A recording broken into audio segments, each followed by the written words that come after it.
That's not appropriate. We're not talking about mob actions. I didn't say that. What happened Sunday? Okay, hold on a second, okay? Respectfully, these large gatherings, just hold on a second, y'all. I promise you, we have time to talk. It's important that we speak of these dynamics in an appropriate way. It's the latest incident in what police and city leaders have described as a growing trend of so-called teen takeovers. And where were you? Right there. Jason Hale says his vehicle was one of about 30 that were damaged. Yeah, it's pretty bad. The hood is completely messed up. It's terrible. I'd say like $1,000 worth of damage probably. I have dents everywhere, footprints everywhere. These gatherings, often organized on social media, have been popping up across Chicago, leading to fights, property damage, injuries, and in some cases, death. Jason believes it's all about kids having the right guidance growing up. Your kid should not be out here. When I was a kid, I wouldn't even think to do stuff like this. I'm just being honest, I wouldn't. But I had parents who guided me. They guided my decisions of what I did. These parents, they just let them run rampant. Mayor Brandon Johnson was asked about the incident this morning. He says it's about creating opportunities for children. It's not just on the government to do that.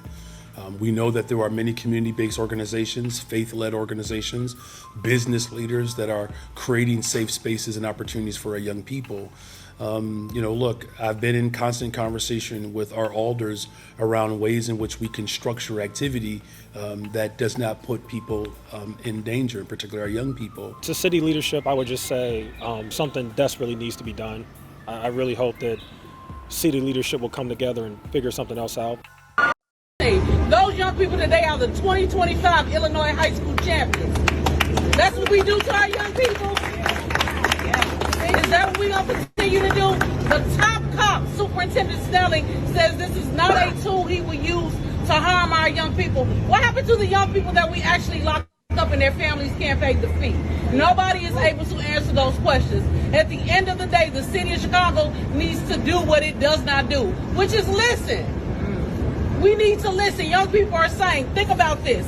I represent a ward that is adjacent to the Obama Presidential Center. I don't have a bowling alley. I don't have a Chuck E. Cheese. I have nothing for young people to do. And so they want to come downtown. Now, when I was a kid, I didn't come downtown because I had what I needed in the community. We know this system has taken that away. And so why allow this system to put a curfew, which does anybody know that we already got a curfew? Talked about it time and time again on Chicago Report, the teen takeovers. A lot of people seem to pass the buck when it comes to this topic. They say, social media is to blame. We rarely hear that people come back and say the parents and the children should be held responsible. What's your take on that? Well, by definition, it's a takeover. A takeover is illegal in many circumstances, especially when you are talking about large swaths of the downtown area. A public street cannot be taken over without a permit, which these do not exist. And we have allowed it to happen time and time again. And forever, the terminology mob action has been used. The mayor doesn't like it. He's a coward. He's an excuser for all this bad behavior. And as long as people like him continue to call the shots, we're going to continue to have these situations until these kids get the message that it is not going to be allowed, that this city is meant to be enjoyed by all. And when you are running roughshod, I don't care what nationality or what part of the city you're in, when you're running roughshod 100, 200 at a time, causing mayhem like that, the rest of the people in this city cannot enjoy it, and that's just wrong. I have heard, John, secretly that officers have been told not to make arrests. Have you heard that? And what do you think the consequences should be for this behavior, no matter if it's downtown, no matter if it's in Hyde Park? What do you think the consequences should be for a teen takeover? Listen, I think one of the simplest solutions is, especially if it's downtown, lock them all up, grab them all, detain them, take them as far away to Area 5 on Grandin Central and make the parents, and hold them there until the parents show up to pick them up. And keep doing it until the parents start knowing this, know where your kid is at. Like your kid's going to tell you, I'm going to a teen takeover to be an idiot. They're not going to do that. So again, the mayor is just making excuses. He just refuses to acknowledge that this is a problem because all he cares about is the optics of black and brown kids being attacked by the police. And it's just, it's ridiculous.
Wow. People work hard just to get a car nowadays. People hard earn money.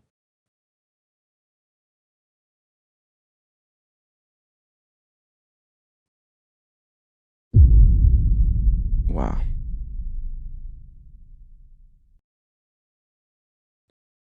If you've been paying attention to what's going on in major cities lately, you've probably seen the videos. Groups of teenagers flooding downtown areas, blocking streets, jumping on cars, fighting, damaging property. And then right after that, you hear certain leaders come out and say, it's just a gathering. Let's be real for a second. That's where things stop making sense. Because what people are watching with their own eyes doesn't match what they're being told. This isn't a group of kids just hanging out, eating, laughing, and going home. This is chaos in real time, and people are expected to pretend it's something softer than it is. Think about it like this. If a large group shows up, starts damaging property, harassing people, creating fear, and disrupting entire areas of a society, what would you call that? Most people would call that a serious problem. Some would call it a mob. But when it gets labeled as a gathering, that's where trust starts to break down because now it feels like reality is being rewritten instead of addressed. And from my perspective, that's one of the biggest issues here. When leadership downplays what's happening, it sends a message, whether intentional or not, that this behavior isn't being taken seriously. And this isn't just one city. You've seen it in Chicago, as we're looking at it right now in Chicago. You've seen it in Atlanta. You've seen similar situations popping up across the country. Same pattern, same outcome, same conversations afterward. The bigger issue isn't just the behavior itself, it's how it's being handled. Because a response that determines whether something stops or spreads. If the response is weak, unclear, or avoids accountability, then this doesn't go away. It grows. From my perspective, what we are watching right now is a gap between what everyday people are experiencing and what some leaders are willing to acknowledge. And when that gap gets too wide, people start losing confidence in the system that's supposed to keep things in order. So in this video, I want to break that down in the simplest way possible. What's actually happening, as you guys have seen already, who it affects, why people are frustrated, and what this looks like in real life, not just headlines or talking points. So hit the like button, share the video, subscribe to the channel. Let's break this down. Because the term teen takeover almost sounds harmless. If you don't really think about it, it's like it's just kids showing up somewhere and hanging out. But here's what this actually looks like in real life.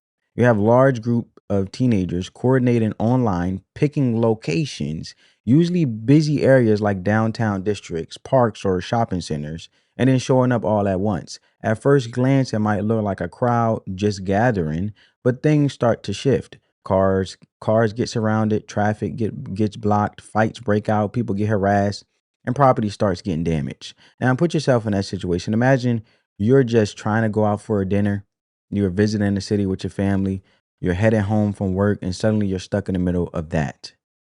That's the part that often gets overlooked. This doesn't just affect the people involved, it affects everybody around them. The worker trying to close up shop, the couple walking down the street, the rideshare driver stuck in traffic, the small business owner who now has to deal with repairs. That's the real impact. That's the real world impact. You're already seeing examples of this. In Chicago, there have been repeated incidents where downtown areas deal with disruptions tied to these kinds of gatherings. And over time, businesses start leaving, and public safety plays a role in that. In Atlanta, around major events like 404 weekend, there have been situations where large groups formed afterward and things escalated with reports of injuries, chaos, and in some cases, even loss of life. That's not minor, and it's not something you could just brush off with softer language and then people say, well, there's nothing for the kids to do. Let's really think about that for a second. Every generation has had moments where there wasn't much going on, especially late at night. But not having something to do doesn't automatically lead to destruction or violence. Most people grew up figuring things out without crossing that line. So when that argument is used as a blanket explanation, it doesn't fully explain what we are seeing now. I'm getting tongue tied here. But this is where things start to not add up because once you move past the surface level excuses, you run into the real issue, accountability. And that's the part a lot of people don't want to deal with. Now let's get deeper, but keep it simple. At the core of the issue is accountability. Who's responsible and what happens when that responsibility isn't taken seriously? From my perspective, there are two major pieces here: the role of parents and the role of policy. starting with parenting, because that's where everything begins. If you have teenagers out late at night in large groups causing damage and getting into dangerous situations, you have to ask where the structure is and where the oversight is. Because traditionally, there were clear boundaries, times you had to be home, behavior that wasn't tolerated, and consequences when those lines were crossed. Now, compare that to what we're seeing today in some situations where there's a more hands-off approach and kids are given freedom without the same level of accountability. And to be clear, this isn't about being extreme. It's about structure, guidance, and correction. Because when you remove structure entirely, you shouldn't be surprised when behaviors start to spiral.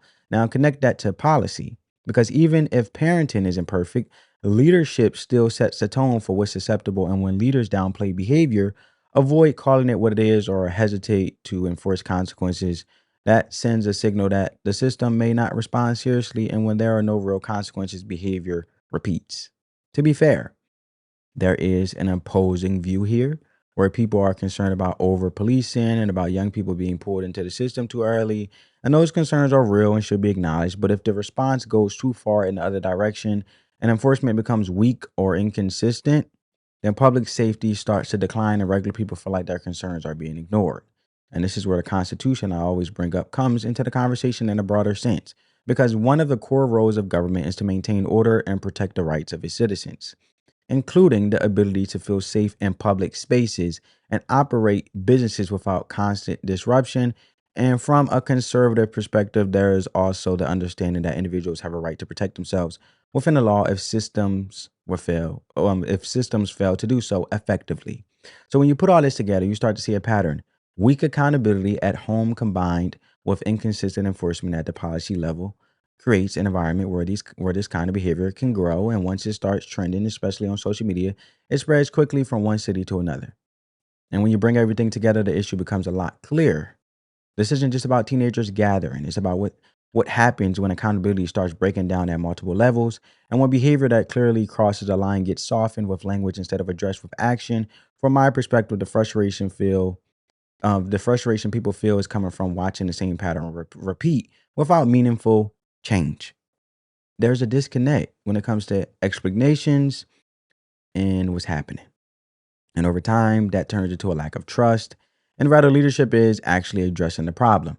Clear expectations, consistent enforcement, and stronger accountability, both at home and at policy level, go a long way. Not extreme measures, just consistency. Because when people understand that actions have consequences, behavior tends to adjust, right? That's the beauty of human nature. We adjust. At the end of the day, this comes down to what kind of environment people want to live in. One that feels safe and stable, or the one that feels unpredictable. And once something like this becomes normalized, it becomes much harder to reverse, which is why these conversations matter right now. And if you made it this far in the video, I want to hear your perspective, because this is something that affects everyone differently, depending on where they live and what they experience. What I'm really communicating to you guys is that the issue goes beyond the surface level clips and headlines. It comes down to accountability across the board, where parents, communities, and leadership are not fully stepping in the way they need to. And as a result, the problem keeps growing, right? And I'm emphasizing that calling things for what they matter, right? Or calling things what they are matters. Words have meanings, because avoiding the truth doesn't fix anything. And that real people, workers, families, business owners are the ones dealing with the consequences in their everyday lives. So at the core of my message here is that responsibility matters, structure matters, and consistent consequences matter. And without those things, situations like this don't just continue, they expand. So let me know what you guys think. As always, we just having a conversation. Let the love supersede the hate. Spread that peace, love, and positivity. Catch you next one, family. Peace.